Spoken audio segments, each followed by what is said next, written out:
শঙ্খ, শঙ্খ, আমি তোমাকে এক্ষুনি এখানে দাঁড়িয়ে মেসেজ করে দিচ্ছি যে আমি তোমাদের সঙ্গে দেখা করতে চাই। করে দিচ্ছি শঙ্খ। আমি আর কি হবে, ম্যাক্সিমাম আমার কলেজের চাকরিটা চলে যাবে। আমি ভয় পাই না কিছুতে, আমি আর কিছুতে ভয় পাই না। আমার কিছু হারানোর নেই শঙ্খ। আমি না একটা জিনিস রিয়েলাইজ করেছি শঙ্খ, কোনো মানুষ যদি কাউকে সত্যিকারের ভালোবাসে না, তাহলে তার আর কিচ্ছু হারানোর ভয় থাকে না। সব হারানোকে সে মানিয়ে নিতে পারে সেই ভালোবাসার সঙ্গে। আমি আজকে সত্যি রিয়েলাইজ করেছি যে তুমি মোহরকে কতটা ভালোবাসো বা মোহর তোমাকে কতটা ভালোবাসো। আমি চাই যে তোমরা সুখে থাকো। আমি যদি সত্যি দূরে চলে যাই, তাহলে সেখান থেকেও যদি শুনি যে তোমরা সুখে আছো, আমার সত্যি খুব ভালো লাগবে শঙ্খ। ভূতের মুখে রাম না? হ্যাঁ, ভূতের মুখে রাম নামই বটে। তবে ভূতও মাঝে মাঝে হয়তো দায়ে পড়ে রাম নাম করে। আমিও হয়তো দায়ে পড়েই করছি। আমার দায়টা ভালোবাসা, আমার দায়িত্ব। কিন্তু এসপি স্যার তো আপনাকে আর কোনোদিনও বিয়ে করবেন না। বিয়ে? আমার মতো মেয়েকে বিয়ে না করারই কথা মোহর। আইয়ের মতন ছেলে আমাকে কেন বিয়ে করবে বলো তো, যার পাঁচটা এত জঘন্য? ও আমার মতন মেয়ে ডিজার্ভ করে না। ও আমার থেকে অনেক অনেক ভালো কাউকে ডিজার্ভ করে। তোমরা না আইয়ের একটা ভালো বিয়ে দিও। তোমরা তো ভালো বন্ধু। একটা ভালো মেয়ে দেখতে আহিরের জন্য ওর। ঠিক আছে, সব বাজে কথা ছাড়ো। প্রধান কথা এটাই যে তোমার সঙ্গে আগামী দিন আমাদের দেখা হচ্ছে। যদি না হয়, তুমি SMS করছো, তার SMS এর মাধ্যমে আমরা কথা বলে নেব। আর যদি দেখা হয় তাহলে আমরা দেখা করছি, এটাই তো। Thank you Shankha, thank you Mohan. আমি সমস্ত ডকুমেন্ট গুছিয়ে রাখবো। আর আমি এখন সত্যি মন থেকে চাই যে তুমি যাতে এই লড়াইটা জেতো। আর একটা কথা বলবো মোহন, তুমি না তোমার অদিতি ম্যামকে এই কলেজে নিয়ে এসো। কিন্তু সত্যি এই কলেজের ভালো করতে চাও, তাহলে এবার সত্যি সত্যি কলেজের ভালো হবে। জানি শঙ্খ, তোমার এই হাসির মধ্যে একটা সার্কাজম আছে, সেটাই স্বাভাবিক। যাই হোক, তবে আমি তোমাদের জন্য অপেক্ষা করবো। কিন্তু বাই দ্য ওয়ে, তুমি তো এসেছিলে, ক্লাস করালে না? আমি তো এই কলেজের চাকরিটাই করবো না শঙ্খ। আজকে এসেছিলাম জেঠুমণিকে জানাতে, কিন্তু জেঠুমণিকে পেলাম না। দেখি কালকে আরেকবার আসবো। তাহলে আপনি অ্যাটেন্ডেন্সে সই করেননি? এসেছিলাম বলে সইটা করেছি, কারণ আমার কাছে তো নোটিশ গেছিল আজ থেকে জয়েন করার জন্য, তাই। কিন্তু ভেবে এসেছিলাম যে জয়েন করে জেঠুমণিকে রিলিজের কথাটা বলবো, কারণ এখান থেকে রিলিজ না পেলে তো আমি অন্য কোথাও জয়েন করতে পারবো না। জেঠুমণিকে বলাটা খুব দরকার ছিল, কিন্তু জেঠুমণি নেই তাই বলা হলো না। কালকে হয়তো আরেকবার আসবো। আসছি, হ্যাঁ।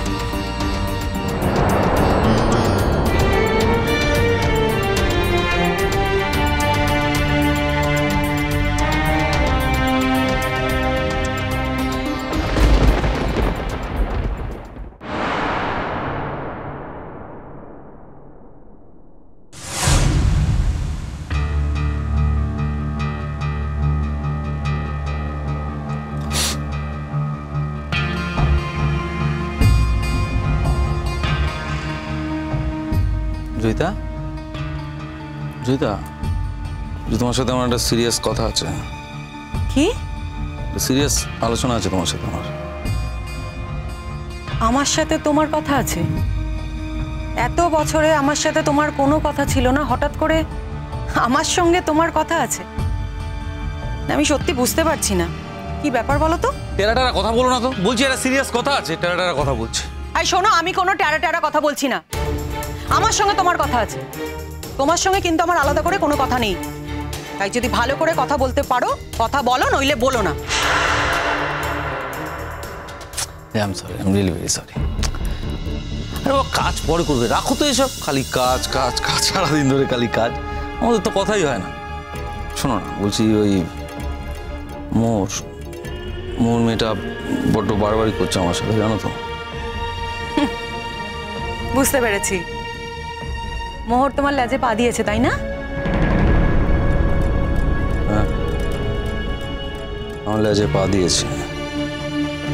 আর কেউ যদি আমার লেজে পা দেয় তার যে আমি কি অবস্থা করতে পারি সেটা বোধহয় তোমার জানা নেই জয়িতা। বারে, কে বললো যে আমার জানা নেই? তোমার লেজে পা না দেওয়াতেই তো তুমি অনেক কিছু করে ফেলেছো। পা দিলে তুমি যে আরো কত কিছু করবে সেটা আমি খুব ভালো করে জানি। আর সেই জন্যই তো আমি মোহরকে আগে থেকে বুঝিয়ে দেবো, সাবধান করে দেবো। কি বলে তুমি? কি বলে একবার বল।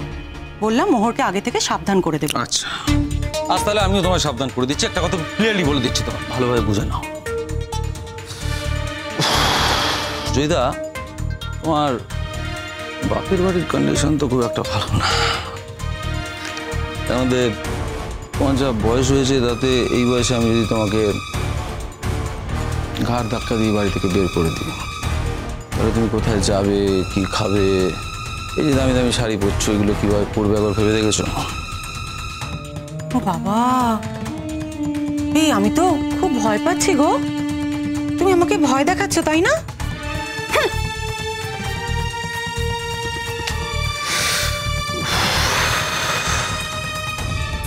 রীতা, রীতা, তুমি যদি ভেবে দেখো যে আমি তোমার ভয় দেখাচ্ছি তাহলে ঠিকই ভেবেছো। আমি সত্যি তোমার আরে রাখো তো সব কাজ কাজ একটা সিরিয়াস কথা বলছি, কাজ।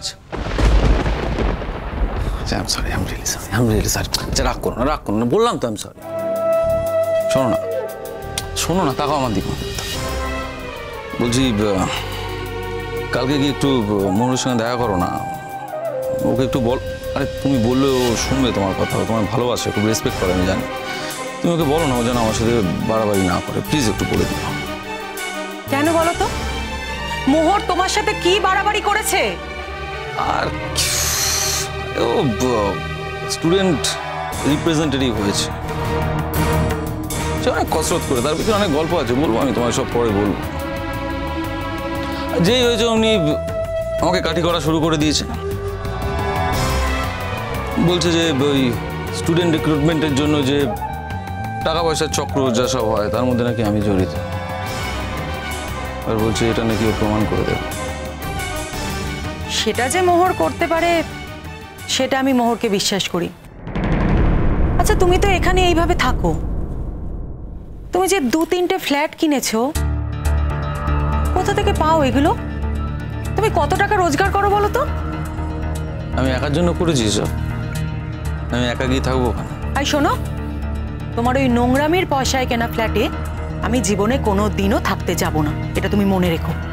তোমার ওখানে কে থাকতে বলেছে? দেখ, তোমার জন্য এসব করেছি নাকি? আমি করেছি আমার মেয়েদের জন্য। আমার দুটো মেয়ে আছে না, তাদের ভবিষ্যৎ তৈরি করতে হবে না? বাবা হিসেবে আমার তো একটা দায়িত্ব আছে না? তুমি তো মা হিসেবে কোনো দায়িত্বই নাওনি, কিন্তু যোগ্যতাই বা কি আছে? সারাদিন খালি ঘরে বসে বসে রান্না করেছো। তুমি তো রোজগারপাতি করতে পারতে, 2 বছর রোজগার করে আমার পাশে দাঁড়াতে পারতে, আমাকে সাপোর্ট করতে পারতে। করেছো এসব? জীবনে এসব করোনি, অথচ মুখে বড় বড় কথা আছে না? হ্যাঁ,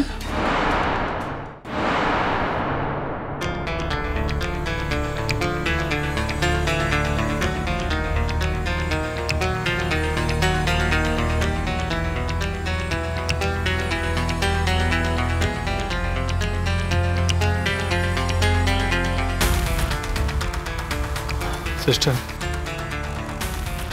বলো না, আমাদের হাতে কিন্তু বেশি সময় নেই।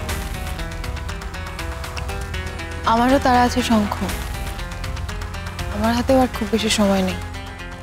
ম্যাম, আপনি কি ডকুমেন্ট দেখাবেন? আমি জবে থেকে এসেছি এই ফাইলে সেই 4টে সেশনের সমস্ত স্টুডেন্টের নাম আর তাদের থেকে কত টাকা নেওয়া আছে সমস্ত ডকুমেন্ট আছে। তোমরা কিন্তু কথা বলে কনফার্ম করে নিতে পারো। ওরা যে কথা বলবে তার কি কোনো মানে আছে? হ্যাঁ, টাকা ফেরত পাওয়ার কথা জানতে পারলে ওরা কথা বলতেই পারে। দেখো, বেশিরভাগ স্টুডেন্ট হয় ইউনিভার্সিটিতে পড়ছে বা পাস আউট হয়ে গেছে, কেউ ইউনিভার্সিটিতে পড়ছে না, অন্যত্র চলে গেছে। তো আমার মনে হয় যে যারা পড়াশোনা করছে না বা অন্যত্র চলে গেছে তারা কিন্তু মানে তাদের সাথে এই দুর্নীতিটা হয়েছে জেনে, মানে যখন জানবে যে তারা টাকাটা ফেরত পেতে পারে, আমার মনে হয় তারা ইন্টারেস্টেড হবে। সিস্টার, একটা কথা বলো, তুমি হঠাৎ করে এখন এই ডিসিশনটা কেন নিলে? এই কথাগুলো বলার জন্য তো তুমি আগেও নিতে পারতে। না, পারতাম না শঙ্কর, কারণ ছোটকাকে আমার হাতে রাখাটা খুব দরকার ছিল। আজ দরকার নেই বলছেন? আমি কাল যেটা বলেছিলাম সেটাই আজকেও বলবো মোহর। আর তাছাড়া কাউকে এখন আমার আর হাতে রাখার দরকার নেই, আর আমি কারোর হাতের মধ্যে নিজেকে রাখতেও চাই না। আমি নিজের হাতে নিজের এখতিয়ারে থাকতে চাই, আর সেই জন্যই আমি শহর ছাড়ছি।